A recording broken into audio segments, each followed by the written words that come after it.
Good morning, students. In today's video, I will read for you the very first chapter of your book Prose. A girl with a basket. The lesson has been written by William C. Douglas, who had been a judge in the Supreme Court of America. He visited India just after the independence and saw various features of Indian people. Among those people, the writer met with a little refugee girl who came to India after the formation of Pakistan. That little girl of 9 impressed the author very much, and it gave him a warm soul of India. Let us read the lesson. I have done it in parts for you. In today's video, I will read first paragraph of the lesson. From beginning, I had to the platform. So, as I told you, the writer was journeying by a train. He was going to Ranikhet, as he had mentioned in the paragraph. Let us see. I had left. The writer begins his description of journey. I had left New Delhi for the Himalayas.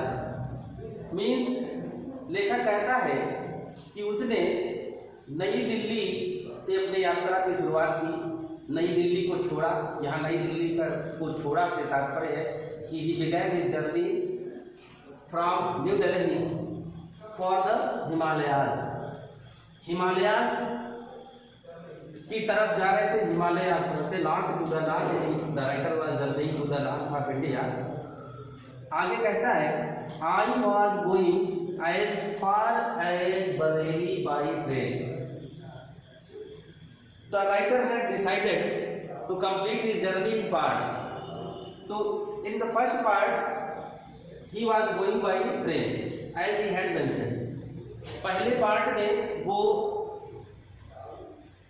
Train से जा रहा है और बताता है कि I was going as far as Bareilly by train, कि वो बरेली तक ट्रेन से जा रहा था, एंड देन और फिर by car to Ranikhet.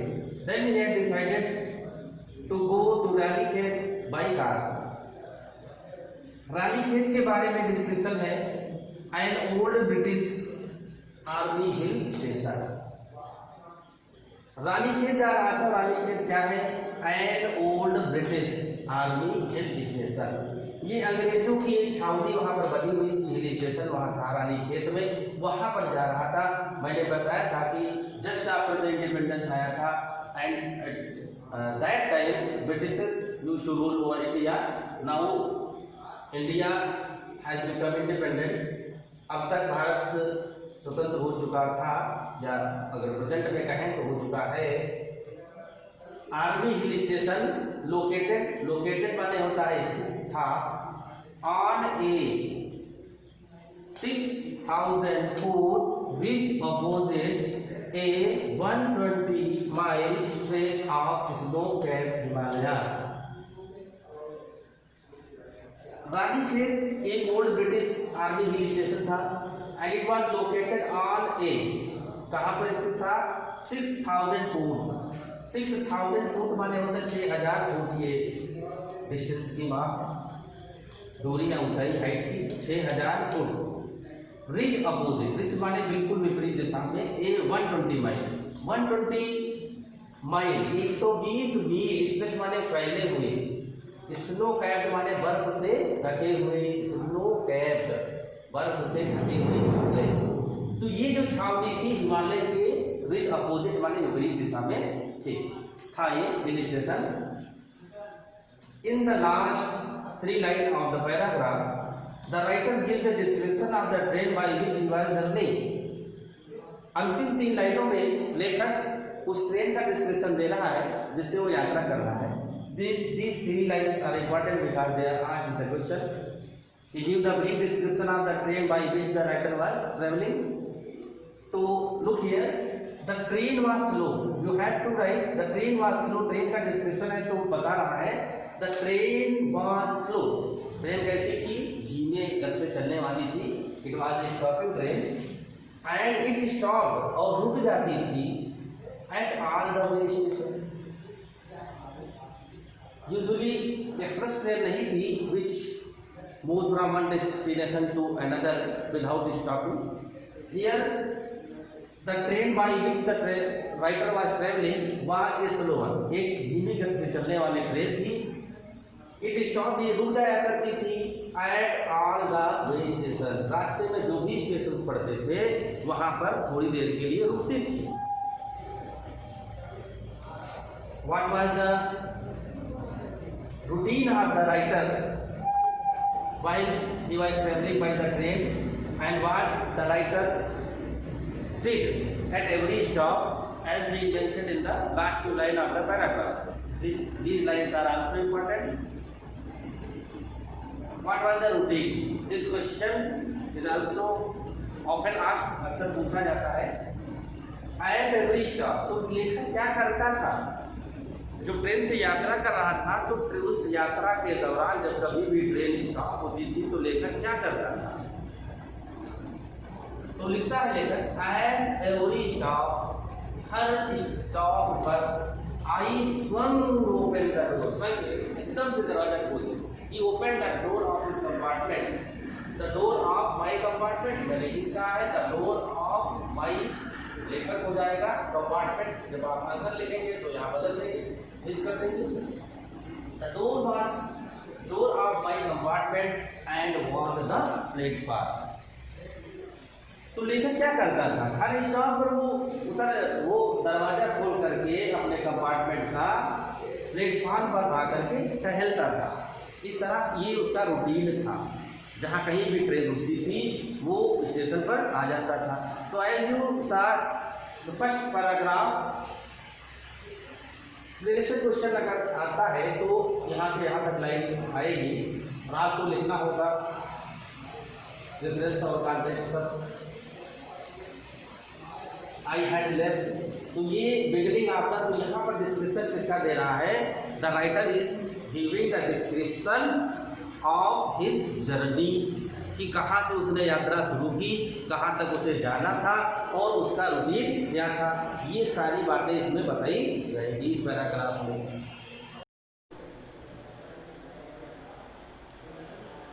In the first paragraph आपने जाना कि किस तरह से लेखक ने अपनी यात्रा शुरू की थी और जिस ट्रेन से वो जा रहा था वो ट्रेन कैसी थी और कैसे वो अपना टाइम पास करता था प्लेटफार्म पर उतर करके. ये सेकंड पैराग्राफ है.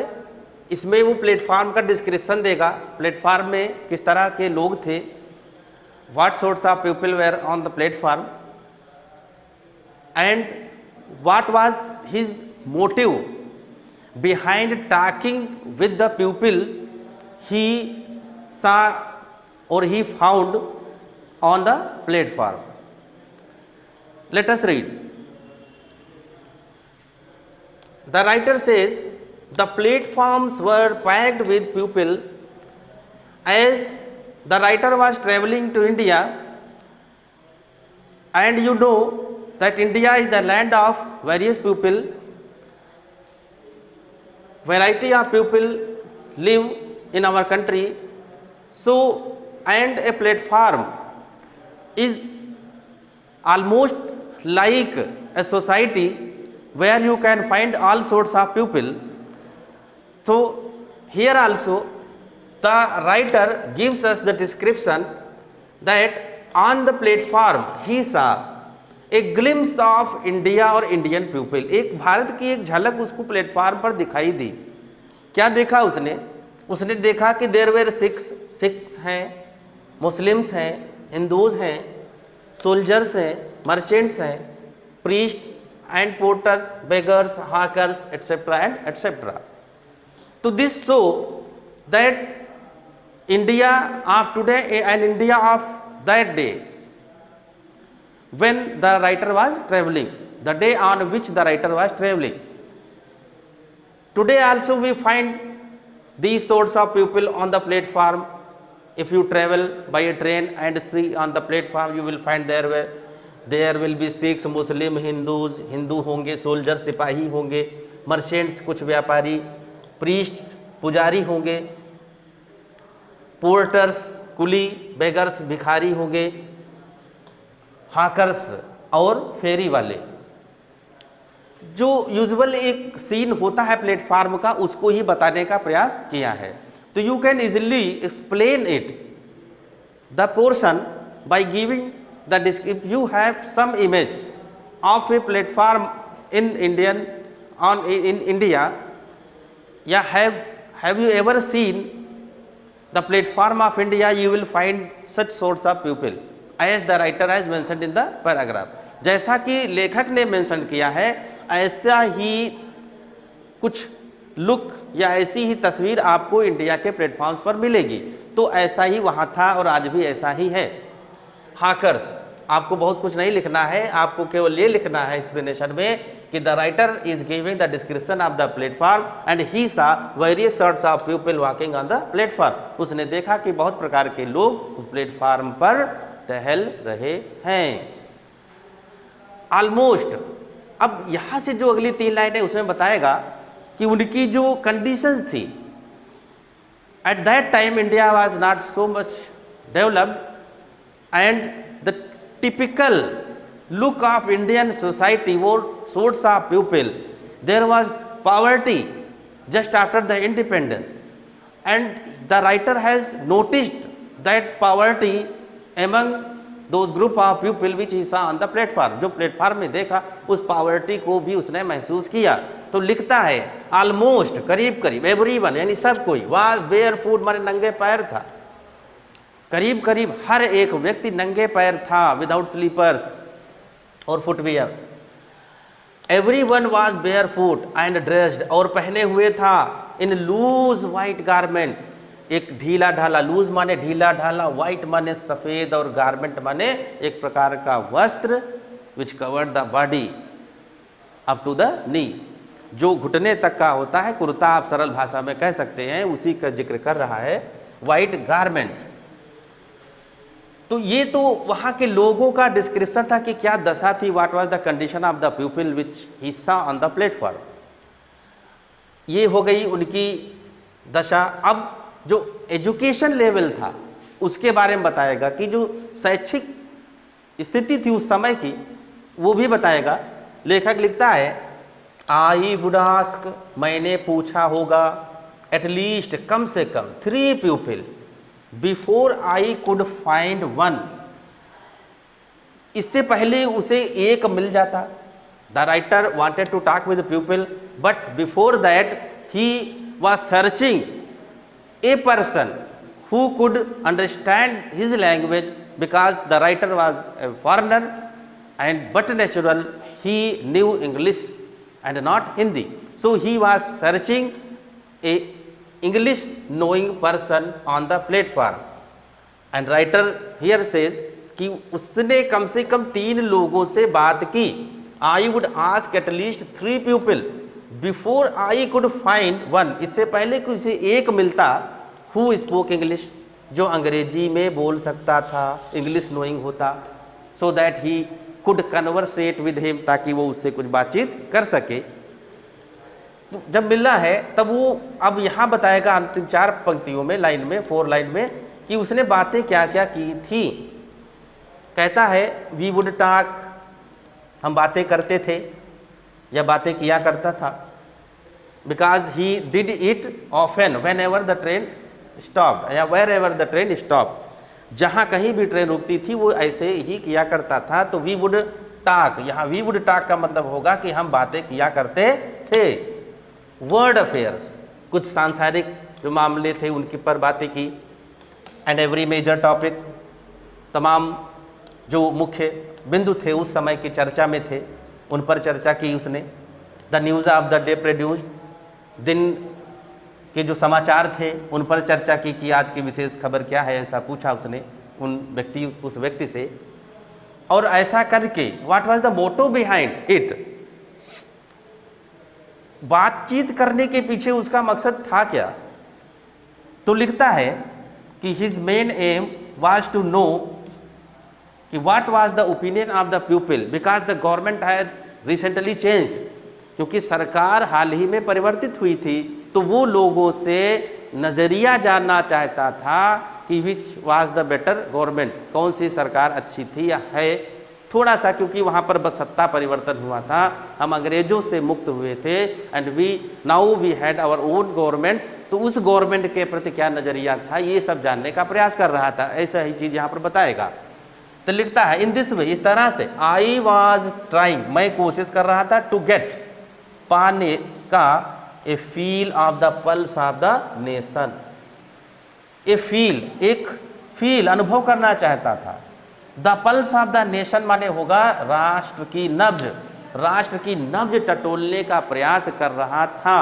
तो नब्ज टटोलने का प्रयास कर रहा था, इसका क्या मतलब हुआ, हमने अभी बताया था कि वहां पर सत्ता परिवर्तन हुआ था, अंग्रेजों की गुलामी से मुक्त हुए थे, हम अब स्वतंत्र हो गए थे, सरकार बदली थी, तो राष्ट्र के हाल चाल क्या थे वो जानना चाहता था। He was trying to compare a sort of things कि what was the opinion of the people about the government. आगे लिखता है चेकिंग ओपिनियन, विचार को जान रहा था। अगेंस्ट ऑफिशियल एटीट्यूड, ऑफिशियल माने सरकारी हो जाएगा, एटीट्यूड माने जो दृष्टिकोण है, रिपोर्ट, जो सरकारी मामलात की जो सूचनाएं हैं उनके बारे में, सरकार बदली थी तो सरकार का नजरिया क्या था उन लोगों के प्रति, ये सब जानने का प्रयास कर रहा था। ए क्वेश्चन इज आस्क्ड कि what did the writer do on the platform, लेखक क्या करता था, and how he was trying to feel the pulse of the nation, किस प्रकार वो राष्ट्र की नब्ज टटोलने का प्रयास कर रहा था। दो क्वेश्चन यहां से आएंगे, तो दोनों एक दूसरे से रिलेटेड हैं। ये क्वेश्चन पूछे कि what did the writer do to feel the pulse of the nation, आप लिखेंगे to feel, to get a feel of the pulse of the nation, the writer come down on the platform and talked with people, लेखक लोगों से बात करता था और इस तरह से राष्ट्र की नब्ज टटोलने का प्रयास करता था। इसी से रिलेटेड एक दूसरा प्रश्न पूछेगा कि लेखक प्लेटफॉर्म, जहां ट्रेन रुकती थी तो लेखक क्या करता था। इसका भी आंसर यही है कि लेखक जब ट्रेन रुकती थी तो he came down on the platform and talked with English knowing persons and check their opinions about the government, ये सब जानने का प्रयास करता था। ऊपर क्या है, अगर पूछे कि डिस्क्रिप्शन दे प्लेटफॉर्म का, तो डिस्क्रिप्शन क्लियर है, यहां से दे देंगे कि वहां पर सिख मुस्लिम ये सारे लोग थे। कंडीशन क्या थी, कंडीशन वाज वेरी पुअर, क्योंकि उस समय देश तुरंत आजाद हुआ था तो इकोनॉमिकली इतना स्ट्रांग नहीं था। Almost people were barefoot and wearing loose white garment, ये सब आपको बताना होगा। ये आपका नेक्स्ट पैराग्राफ हो गया।